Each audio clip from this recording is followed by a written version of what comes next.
हाँ तो बच्चों, आज हम कक्षा 12 की भौतिक विज्ञान का नेक्स्ट वीडियो लेकर के आए हैं।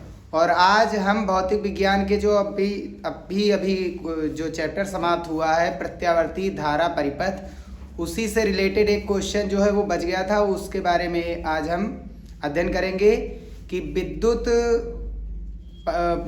जो एसी परिपथ है उसमें विद्युत शक्ति क्या होती है। तो विद्युत धारा प्रवाह की दर को ही क्या कहा जाता है? विद्युत शक्ति कहा जाता है। ठीक है, अगर विद्युत धारा प्रवाहित किया जा रहा है तो फिर उसमें कार्य करना पड़ता है, और कार्य करने की दर को ही क्या कहा जाता है? विद्युत शक्ति कहा जाता है। और विद्युत शक्ति बराबर जो होता क्या है, विद्युत शक्ति को हम P से लिखते हैं, पावर, और V है वोल्टता, वोल्टेज, और I क्या है? धारा है। तो P बराबर V इंटू I हो जाएगा। ठीक है ना भैया। अब आगे P is equals to V का मान, वोल्टेज का मान हम कितना लिए हैं? V nought sine omega t. V is equals to V nought sine omega t लेंगे, और जो I है उसकी वैल्यू हम क्या लेंगे? इस दोनों के मध्य कुछ कलांतर रखेंगे। कला का अंतर चाहे प्लस का फाई रख दो और चाहे माइनस का फाई रख दो, दोनों के बीच में। तो V का मान हम पुट कर रहे हैं यहाँ पर V nought sine omega t, और I का मान रख रहे हैं I not sine omega t plus का फाई रख रहे हैं। ठीक है ना। अब यहाँ से क्या करेंगे? V नॉट और I नॉट को कॉमन लेकर के बाहर रख देंगे। अब 2 से गुणा और 2 से क्या करा देंगे? भाग। बचा क्या यहाँ पर? साइन ओमेगा टी, और यहाँ पर क्या बचा? Sine omega t plus phi. ये जो है एक फार्मूला बन गया 2 sine A into cos B. ये फार्मूला बन गया 2 साइन ए इंटू में कॉस बी। ये फार्मूला होता है कॉस ए माइनस बी और minus cos A plus B का। ठीक है, ये त्रिकोणमिति का फार्मूला है। अगर 2 साइन ए साइन बी है, कॉस बी नहीं है, साइन बी है, तो 2 साइन ए साइन बी का फार्मूला क्या होता है? Cos A minus B minus cos A plus B. यहाँ ए की वैल्यू ओमेगा टी और बी की value omega t plus phi है।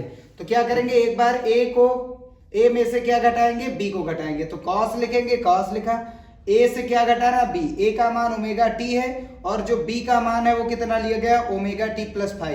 क्या करना है? घटाना है। घटाएंगे तो ये प्लस था माइनस हो जाएगा, ये प्लस था माइनस हो जाएगा, और फिर माइनस कॉस माइनस फिर कॉस ए प्लस बी, दोनों को ऐड करना है। पहली बार क्या करना है? घटाना है, और दूसरी बार ऐड करना है। तो ओमेगा टी ऐड क्या करना? Omega t plus phi. यहाँ ओमेगा टी प्लस और माइनस थे, कैंसिल होकर के 0 हो जाएगा। बचा कितना? केवल कॉस माइनस का फाई बचा है ना। कॉस यहाँ का माइनस फाई बचा, और कॉस का एंगल अगर जो माइनस में आ रहा है तो वो वैल्यू भी किस में आती है? प्लस में आती है। कॉस का अगर जो एंगल माइनस में है तो उसकी वैल्यू प्लस में हो जाती है। ठीक है ना। तो ये कॉस माइनस का हट करके चिन्ह क्या हो जाएगा? कॉस फाई, प्लस की वैल्यू हो जाती है। और यहाँ पर क्या हुआ? ओमेगा टी और ओमेगा टी कितना हो जाएगा? 2 ओमेगा टी, और प्लस का कितना है? फाई है। ये माइनस का कॉस था। ठीक है, और यहाँ पर इतना ये लिखा है। अब हम क्या करेंगे? इसका औसत निकालेंगे। P का क्या, कौन सा मान निकालेंगे? औसत मान निकालेंगे। औसत मान। तो P का औसत मान कैसे निकाला जाएगा? P बार से लिखा जाता है इसे, या फिर P यहाँ पर AV लिख देंगे, एवरेज वैल्यू, या फिर P इधर से बड़ा है इधर से छोटा है, यानी इन दोनों के बीच में। तो औसत मान ऐसे ही निकाला जाता है। तो औसत मान का ये चिन्ह हमने लगा दिया है। अब यहाँ पर P की वैल्यू क्या रखी गई? देखो P की वैल्यू इतनी ही है, तो इसका औसत लेंगे तो इसका भी औसत लेना होगा, तो इसकी वैल्यू का भी औसत लेंगे।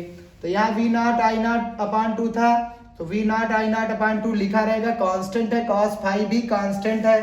ठीक है ना, फाई कलांतर है। यहाँ पर क्या है? cos 2 omega t plus phi. होता क्या है? cos 2 omega t, cos omega t, sin 2 omega t, sin omega t, इन सभी के औसत मान क्या होते हैं? 0 होते हैं, क्योंकि इनके एक चक्र में जितना मान प्लस आता है उतना ही मान क्या आ जाता है? माइनस। कॉस के ग्राफ में देखा जाएगा तो जितना मान प्लस आ रहा है उतना ही मान क्या आता है? माइनस। ये एक चक्र हुआ, ये प्लस आया, ये माइनस, ये प्लस आया, तो जितना मान प्लस आता है उतना माइनस, तो इसलिए इसका औसत मान क्या हो जाता है? 0 हो जाता है। और यदि इसके स्क्वायर की बात की जाएगी तो उसका औसत मान हमेशा 1/2 होता है फार्मूले से। अगर cos स्क्वायर ओमेगा टी की बात की जाएगी तो ये 1 प्लस कॉस 2 ओमेगा टी हो जाता है और अपान में 2। अगर साइन स्क्वायर ओमेगा टी की बात की जाएगी तो ये 1 minus cos 2 omega T by 2 हो जाएगा। इसकी वैल्यू 0, इसकी वैल्यू 0, तो 1/2 यहाँ बचा, 1/2 यहाँ बचा। तो स्क्वायर वालों का जो औसत मान होता है वो क्या होता है, 1/2 होता है। तो यहाँ पर केवल ये कांस्टेंट है, ये कांस्टेंट है, तो इनका औसत मान यही रहेगा और इसका औसत मान क्या हो जाएगा, 0 हो जाएगा। तो इसका औसत मान हमने यहाँ पर पुट कर दिया 0। अब P का औसत मान कितना हो गया, ये V0 I0 अपान 2 है, V0 I0 अपान 2 है। 2 को हम तोड़ देंगे √2 और इंटू √2 में, एक √2 देंगे V0 के अपान में और एक √2 को क्या कर देंगे, I0 के अपान में कर देंगे। cos फाई से 0 को घटाएंगे तो cos फाई ही बचेगा। ये वैल्यू एवरेज के बराबर या P बार के बराबर, किसी के भी बराबर हम रख सकते हैं। तो इसे हम P एवरेज भी लिख सकते हैं। 2 को हमने तोड़ दिया था √2 में और आधा आधा दे दिया था दोनों को। ये V0 अपान √2 होता है VRMS की वैल्यू, ये I0 अपान √2 होता है IRMS की वैल्यू, और इनटू में कितना है, cos फाई। ये आया AC परिपथ में औसत शक्ति। जो हमारे घरों में बल्ब लगे होते हैं, पंखे लगे होते हैं, उनके ऊपर जो भी वाट के रूप में लिखा होता है, क्योंकि इसका मात्रक क्या होता है, शक्ति का मात्रक वाट होता है, तो जो वाट के रूप में लिखे होते हैं ये RMS वैल्यू ही लिखी जाती है। कौन सी वैल्यू लिखी जाती है, RMS वैल्यू। तो ये है P बराबर VI था और यहाँ P बराबर देखो कितना हो जाएगा, V की वैल्यू RMS में, I की वैल्यू RMS में है। अगर V RMS में, I RMS में है तो P की वैल्यू भी RMS में आएगी। तो P एवरेज जो है P RMS और इंटू में कितना आया, cos फाई। यहाँ cos फाई को क्या कहेंगे, ये क्योंकि एक शक्ति है, ये शक्ति है तो शक्ति के साथ लगा है cos फाई, तो ये इसका गुणांक हुआ।